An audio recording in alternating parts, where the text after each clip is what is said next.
بسم اللہ الرحمن الرحیم۔ حاضرین کرام السلام علیکم۔ بنی اسرائیل کی مسلسل نافرمانی، سرکشی اور جہاد سے انکار کی بنا پر اللہ تعالیٰ نے اس قوم کو 40 سال تک صحرائے طیہ میں بھٹکنے کے لیے چھوڑ دیا۔ ابھی ان کی اسیری کی مدت بھی پوری نہ ہوئی تھی کہ حضرت موسیٰ و ہارون علیہ السلام انتقال فرما گئے۔ اللہ تعالیٰ نے حضرت موسیٰ علیہ السلام کے خادم خاص یوشع بن نون علیہ السلام کو حکم دیا کہ بنی اسرائیل کو ساتھ لے کر جائیں، قوم عمالقہ و دیگر سے جہاد کریں اور اپنے آباء و اجداد کی سرزمین ارض مقدس کو آزاد کروائیں۔ وادی طیہ میں قید کے 40 سال مکمل ہو چکے تھے، چنانچہ اللہ تعالیٰ کے حکم سے حضرت یوشع علیہ السلام بنی اسرائیل کے 12 قبائل کے 6 لاکھ سے زائد افراد کو لے کر جہاد کے لیے نکلے۔ طویل اور سخت جنگ کے بعد انہیں شاندار کامیابی نصیب ہوئی اور اللہ تعالیٰ نے سورہ مائدہ آیت 12 میں کیے گئے اپنے وعدے کے مطابق کنعان، فلسطین اور شام تک کا پورا علاقہ بنی اسرائیل کے حوالے کر دیا۔ علامہ عماد الدین ابن کثیر نے لکھا ہے، اس جنگ میں بے شمار دولت، مال و متاع، ہیرے جواہرات بنی اسرائیل کے ہاتھ آئے۔ قوم عمالقہ کے 12,000 مرد و خواتین کو گرفتار کیا گیا۔ بہت سے بادشاہوں سے مقابلہ ہوا۔ کہا جاتا ہے کہ حضرت یوشع بن نون نے شام کے 31 بادشاہوں پر غلبہ پایا تھا۔ مولانا حفظ الرحمان سیو ہاروی لکھتے ہیں کہ یوشع علیہ السلام نے اللہ کے حکم سے تمام مفتوح علاقے بنی اسرائیل کے 12 قبائل کے درمیان تقسیم کر دیے تاکہ وہ امن و سکون کے ساتھ زندگی بسر کریں اور دین حق کے لیے سرگرم رہیں۔ حضرت یوشع علیہ السلام آخری عمر تک ان 12 قبیلوں کی نگرانی اور اصلاح حال میں مصروف رہے۔ آپ نے خاندانوں اور قبیلوں میں سردار مقرر کیے اور ہر قبیلے میں معاملات و مناقشات کے فیصلوں کے لیے قاضیوں کو نامزد کیا۔ حضرت موسیٰ علیہ السلام کے بعد حضرت یوشع علیہ السلام 27 سال تک حیات رہے اور 127 سال کی عمر میں ان کا انتقال ہو گیا۔ حضرت موسیٰ علیہ السلام کے انتقال کے بعد تقریباً 350 سال تک یہ نظام یوں ہی چلتا رہا۔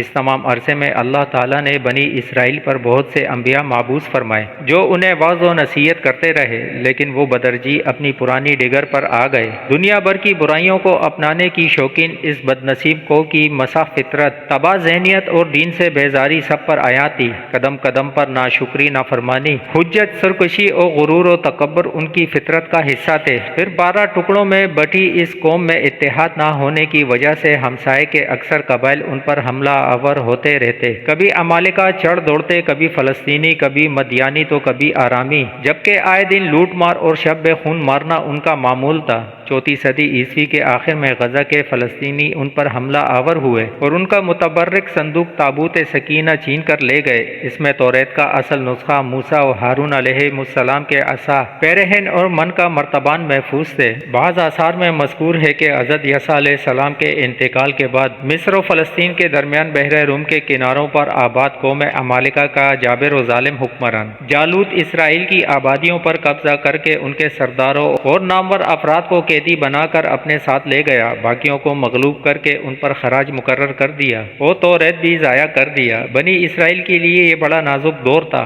قوم عمالقہ میں نہ کوئی نبی تھا، نہ سردار و امیر۔ خاندان نبوت میں سے ایک حاملہ خاتون بچی تھیں جنہوں نے ایک بچے کو جنم دیا تو بچے کا نام شموئیل رکھا گیا۔ شموئیل ذرا بڑے ہوئے تو والدہ نے بنی اسرائیل کے ایک بزرگ اور صالح شخص کے پاس تعلیم و تربیت کے لیے بھیج دیا۔ آپ جلد ہی توریت کے ایک بڑے عالم و فاضل کی حیثیت سے پہچانے جانے لگے۔ بنی اسرائیل کے لیے ایک طویل عرصے بعد حضرت شموئیل کی شکل میں ایک دینی اور مذہبی شخصیت کسی نعمت سے کم نہ تھی۔ پھر اللہ تعالیٰ نے انہیں منصب نبوت سے سرفراز فرما کر بنی اسرائیل کی ہدایت پر مامور فرما دیا۔ شموئیل علیہ السلام کے زمانے میں بھی جالوت اور اس کی قوم کی شر انگیزیاں، ظالمانہ شرارتیں، لوٹ مار کر سلسلہ جاری اور ساری تھا۔ حضرت شموئیل کے درس و تبلیغ سے ان کے اندر کچھ غیرت ایمانی جاگی تو وہ حضرت شموئیل کے پاس آئے اور درخواست کی کہ ہم پر ایک بادشاہ مقرر کریں۔ اس حوالے سے ارشاد باری تعالیٰ ہے، جب انہوں نے اپنے پیغمبر سے کہا کہ کسی کو ہمارا بادشاہ بنا دیجیے تاکہ ہم اللہ کی راہ میں جہاد کریں۔ پیغمبر نے کہا،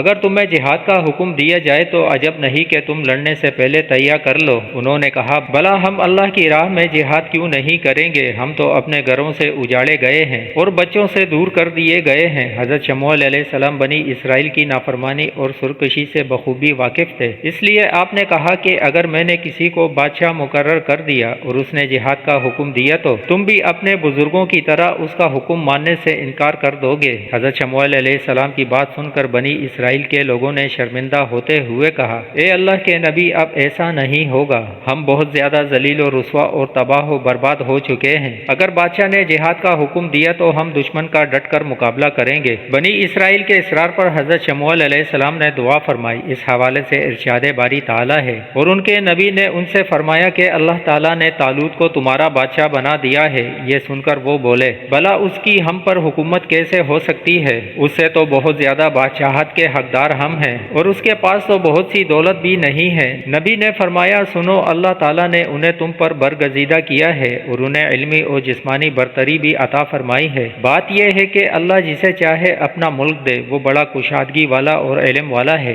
نبی نے ان سے مزید کہا، ان کی بادشاہی کی نشانی یہ ہے کہ تمہارے پاس ایک صندوق آئے گا جسے فرشتے اٹھائے ہوئے ہوں گے۔ اس میں تمہارے پروردگار کی طرف سے تسلی بخشنے والی چیز ہوگی اور کچھ اور چیزیں بھی ہوں گی جو موسیٰ اور ہارون کا ترکہ ہے۔ اگر تم ایمان رکھتے ہو تو اس میں تمہارے لیے ایک بڑی نشانی ہے۔ دراصل حضرت طالوت بنی اسرائیل کے بادشاہوں کی نسل میں سے نہیں تھے، وہ غریب اور ایک عام فوجی تھے جس پر انہیں اعتراض تھا، لیکن نبی نے انہیں بتایا کہ یہ میرا انتخاب نہیں بلکہ اللہ تعالیٰ نے مقرر فرمایا ہے۔ قیادت و سیادت کے لیے مال سے زیادہ علم و عقل و جسمانی قوت و طاقت کی ضرورت ہوتی ہے، اور طالوت ان سب میں تم سب پر ممتاز ہیں۔ اسی لیے اللہ تعالیٰ نے انہیں اس منصب پر سرفراز فرمایا ہے۔ وہ جسے چاہتا ہے اپنی رحمت و عنایت سے نوازتا ہے۔ وہ علیم ہے، جانتا ہے کہ بادشاہت کا مستحق کون ہے اور کون نہیں۔ معلوم یوں ہوتا ہے کہ جب نبی نے انہیں یہ بتایا کہ یہ تقرری اللہ کی طرف سے ہے تو انہوں نے اپنے اطمینان کے لیے مزید کسی نشانی کا مطالبہ کیا۔ چنانچہ اگلی آیت میں تابوت سکینہ کا ذکر ہے جو ان کے لیے نہایت متبرک تھا اور جسے ان کے دشمن ان سے چھین کر لے گئے تھے۔ اللہ تعالیٰ نے نشانی کے طور پر وہ تابوت فرشتوں کے ذریعے حضرت طالوت کے دروازے پر پہنچا دیا، جسے دیکھ کر بنی اسرائیل خوشی سے نہال ہو گئے اور انہوں نے طالوت کی بادشاہت قبول کر لی۔ تابوت کی واپسی ان کے لیے فتح کی علامت تھی۔ طالوت کون تھے؟ حضرت اکرمہ و حضرت سعدی فرماتے ہیں کہ طالوت سکا تھے، یعنی پانی پلایا کرتے تھے۔ حضرت وہب بن منبہ فرماتے ہیں کہ وہ کالوں کو خشک کر کے چمڑا بنانے کا کام کرتے تھے۔ اسی وجہ سے بنی اسرائیل نے اعتراض کیا تھا کہ وہ نہایت غریب ہیں، گھٹیا اور نیچ کام کرتے ہیں۔ بنی اسرائیل کے اعتراض کی ایک وجہ یہ بھی تھی کہ ابھی تک جتنے بھی نبی آئے وہ آل لاوی سے تھے، جبکہ بادشاہ آل یہودا سے ہوتے تھے، اور طالوت کا تعلق آل بنیامین سے تھا۔ حضرت طالوت نے بعد میں قوم عمالقہ کے سخت گیر بادشاہ جالوت سے جنگ کا اعلان کر دیا۔ حضرت طالوت کو بنی اسرائیل کے قول و فعل کے تضاد کا علم تھا، چنانچہ انہوں نے میدان جنگ میں جانے سے پہلے ان کی ثابت قدمی آزمانا چاہی۔ اس واقعے کو اللہ نے قرآن میں یوں بیان فرمایا ہے، جب طالوت لشکروں کو لے کر نکلے تو کہا، سنو، اللہ تعالیٰ تمہیں ایک نہر سے آزمانے والا ہے، جس نے اس میں سے پانی پی لیا وہ میرا نہیں، اور جو اسے نہ چکے وہ میرا ہے۔ ہاں یہ اور بات ہے کہ اپنے ہاتھ سے ایک چلو بھر لے، لیکن سوائے چند کے باقی سب نے وہ پانی پی لیا۔ پھر جب طالوت مومن لوگوں سمیت نہر سے گزر گئے تو وہ کہنے لگے، آج تو ہم میں طاقت نہیں ہے کہ جالوت اور اس کی فوج سے لڑیں۔ اکثر مفسرین کی رائے ہے کہ جس نہر کا اس واقعے میں تذکرہ ہے وہ نہر اردن ہے۔ مجاہدین کا لشکر آگے بڑھا اور دشمن کی فوج کے مقابل صف آرا ہوا۔ کہاں ایک طرف اسلحے سے لیس ہزاروں کی تعداد میں قوم عمالقہ کے جنگجو اور کہاں صرف 310 مجاہدین۔ یہ وہ لمحہ تھا کہ جب سامنے دشمن کی فوج ظفر موج کو دیکھا تو خود کو تعداد میں کم سمجھ کر کمزوری اور بزدلی کی وجہ سے احساس کمتری کا شکار ہو گئے۔ طالوت نے انہیں تسلی دی اور ان کی ہمت بڑھائی۔ فرمانے باری تعالیٰ ہے، جو اللہ تعالیٰ کی ملاقات پر یقین رکھتے ہیں تو بسا اوقات چھوٹی اور توڑی سی جماعتیں اللہ کے حکم سے بڑی بڑی جماعتوں پر غلبہ پا لیتی ہیں۔ اللہ تعالیٰ صبر کرنے والوں کے ساتھ ہے۔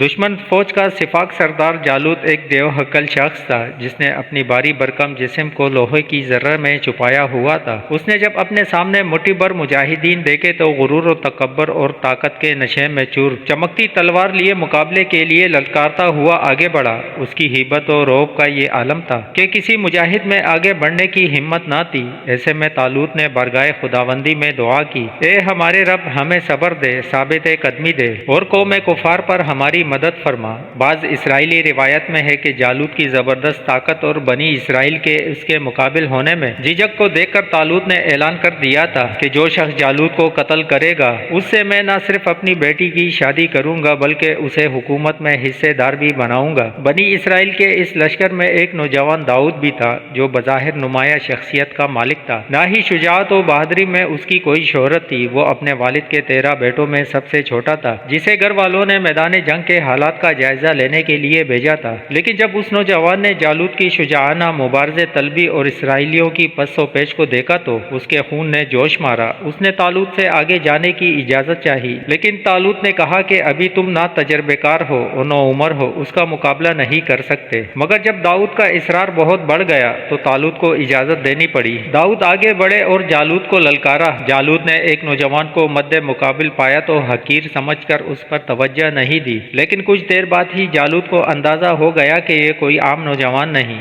دونوں ایک دوسرے کے ساتھ نبرد آزماتے، اور کوئی عجب نہ تھا کہ جالوت داؤد کو زیر کر لیتا۔ اچانک داؤد نے لڑتے لڑتے اپنی غلیل نما ہتھیار نکالی اور تاک کر پے در پہ 3 پتھر اس کے سر پر دے مارے اور جالوت کا سر پاش پاش ہو گیا، پھر آگے بڑھ کر اس کی گردن کاٹ لی۔ جالوت کے قتل کے بعد جنگ کا پانسا پلٹ گیا اور طاغوتی طاقت کو عبرتناک شکست ہوئی۔ اس حوالے سے قرآن کریم میں اللہ تعالیٰ فرماتا ہے، طالوت کی فوج نے اللہ کے حکم سے انہیں ہزیمت دی اور داؤد علیہ السلام نے جالوت کو قتل کر ڈالا، اور اللہ نے انہیں بادشاہی، دانائی اور جو کچھ چاہا سکھایا۔ طالوت نے وفائے عہد کے پیش نظر داؤد کی ذہانت و شجاعت سے متاثر ہو کر اپنی بیٹی میکال کی شادی ان سے کر دی اور حکومت میں حصے دار بھی بنا لیا۔ توریت کے صحیفہ سموئیل میں طالوت اور حضرت داؤد سے متعلق ایک طویل داستان موجود ہے، جس میں طالوت کے دل میں حضرت داؤد علیہ السلام کے لیے آتش بغض و حسد کا تذکرہ ہے۔ ہمارے بعض ارباب روایان تفسیر نے بھی کسی تحقیق کے بغیر ہی اپنی کتب میں من و عن تحریر کر دیا ہے اور یہ توجہ نہیں فرمائی کہ جس ہستی یعنی طالوت کو قرآن کریم عزیز مامور من اللہ قرار دے رہا ہے، جس کی برکت سے تابوت سکینہ بنی اسرائیل کو دوبارہ مل رہا ہے، جس کے علم و شجاعت کو پرشوکت الفاظ سے